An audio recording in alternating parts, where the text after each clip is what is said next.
ಮಾತಾಡಕತ್ತಾರ ಅಂದ್ರೆ ಅವ್ರು ಸತ್ಸಂಗ ಮಾಡಕತ್ತಾರ. ಅವ ಗುಡಿಯಾಗ ಕುತ್ಕೊಂಡು ಕೆಟ್ಟ ಬೇಗಳ ಬೈಯಾಕತ್ತಾನಂದ್ರೆ ದುಸ್ಸಂಗ ಮಾಡಾಕತ್ತಾನ ಅಂತ.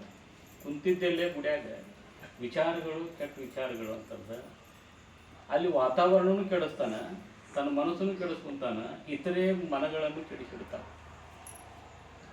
ನೀ ಎಲ್ಲರ ಒಂದು ಅಪವಿತ್ರ ಜಾಗ ಆಗಿರಲಿ, ನಿನ್ನ ಮನಸ್ಸು ಮಡಿ ಇರಲಿ ಅಂತಾರೆ, ಅದು ಸತ್ಸಂಗ ಆಗಕ್ಕೆ ಯೋಗ್ಯವಾಗಿರುವಂತಹ ಸ್ಥಳ. ಬಹುಶಃ ನಮ್ಮ ಸುರೇಶ್ ಅವರ ಈ ಮಹಾಮನಿ ಒಳಗೆ ಎಷ್ಟು ಆರಾಮಾಗಿ ನೋಡ್ರಿದ ಮಗ್ಲ ಹೈವೇ ಇದ್ರೂ ಒಂದು ಸ್ವಲ್ಪನೂ ಸೌಂಡ್ ಇಲ್ಲ, ಬಟ್ ಆರಾಮ್ ಮನಿ ಕಟ್ಕೊಂತ ಸಾಕಿದ್ದಂಗೆ. ಮುತ್ತಿನಂತ 2 ಗಂಡ, ಈ ಅವಿ ಮಗಳ ಎಷ್ಟು ಚಲೋ ಜೀವನ ಮಾಡ್ಕೊಂಡದಾರಲ್ಲ. ಬಹುಶಃ ಎಲ್ಲಿ ಚಲೋ ಗಾಳಿ ಇರ್ತೈತಿ, ಎಲ್ಲಿ ಚಲೋ ಜನರ ಮನಸ್ಸು ಇರ್ತೈತಿ, ಅಲ್ಲಿ ಚಲೋ ಕೆಲಸ ಆಗ್ತಾವ ಅನ್ನೋಕೆ ಇವತ್ತಿಲ್ಲ ಈ ಸತ್ಸಂಗ ಕಾರಣ. ವಿಶೇಷವಾಗಿ ಗುರುಪೂರ್ಣಿಮೆ, ಒಬ್ಬ ಗುರುವಿನನ್ನು ಕರೆಸಿ ಅವನ ಪಾದ ಪೂಜೆ ಮಾಡಿ ಆ ಪುಣ್ಯಾತ್ಮನ ಸಂದೇಶಗಳನ್ನು ಒಂದಿಷ್ಟು ಕಿವಿಪಟಲಕ್ಕೆ ಹಾಕಿಕೊಳ್ಳುವಂತಹ ಸುಸಂದರ್ಭಕ್ಕೆ ಗುರುಪೌರ್ಣಿಮೆ. ಆಷಾಢ ಮಾಸದೊಳಗೆ ಗಾಳಿ ಭಾಳ ಇರ್ತದೆ, ಅದ್ರಾಗ ಬೇರೆ ಈ ಹುಡುವಿಗೆ ಇವತ್ತಂತೂ ಭಯಂಕರ ಗಾಳಿ.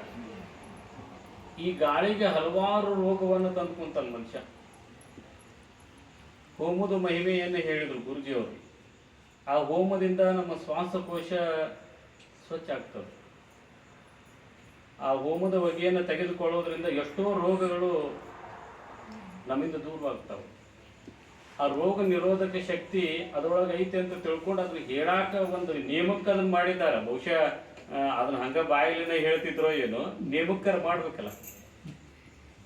ನಾವೆಲ್ಲ ಏನು ಮಾಡ್ತೀವಿ ಅಂದ್ರೆ ದೊಡ್ಡ ಹೋಮದ ಕುಂಡಲ ಮಾಡಿ ಅದ್ರೊಳಗೆ ಕೊಡಪಾನ್ಗಟ್ಲೆ ತುಪ್ಪ ಸುರುವಿ, ಇದಕ್ಕೆ ಮಹತ್ವ ಒಪ್ಪುವುದಿಲ್ಲ. ನೀ ಆ ಹೋಮ ಕುಂಡಲದೊಳಗೆ ಒಂದು ಬಾಳೆಹಣ್ಣು ಹಾಕಿದ್ರೆ ಸುಮಾರು 6 ತಾಸಿಗೆ ಅದು ಬೂದಿ ಆಗತ್ತೆ.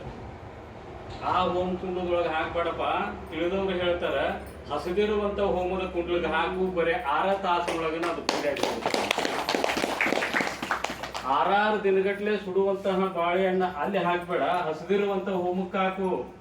ಒಬ್ಬ ಬಡ ವ್ಯಕ್ತಿ ಅದನ್ನು ಊಟ ಮಾಡಿದ ಅಂತಂದ್ರೆ ನೀ ಮಾಡಿರುವಂತ ಹೋಮಕ್ಕೆ ಫಲ ಸಿಗ್ತದೆ. ಹಂಗಾಗಿ ಅದನ್ನ ಹೇಳಾಕ ಇಲ್ಲೊಂದು ಹೋಮ ಎಷ್ಟು ಚಂದ ಐತಿ ನೋಡ್ರಿ. ಎಲ್ಲ ವೈಜ್ಞಾನಿಕ ಸತ್ಯವನ್ನು ಕೂಡಿರುವಂಥದ್ದು. ಬಹುಶಃ ನಾವು ಇವತ್ತಿನ ದಿವಸ ಆ ಪೂಜೆ ವ್ರತ ನೇಮ ಏನು ಮಾಡ್ಕೊಂಡಿದ್ದೇವೆ ಅದು ಸ್ವಾರ್ಥಕ್ಕೆ ಮಾಡ್ಕೊಂಡೆ.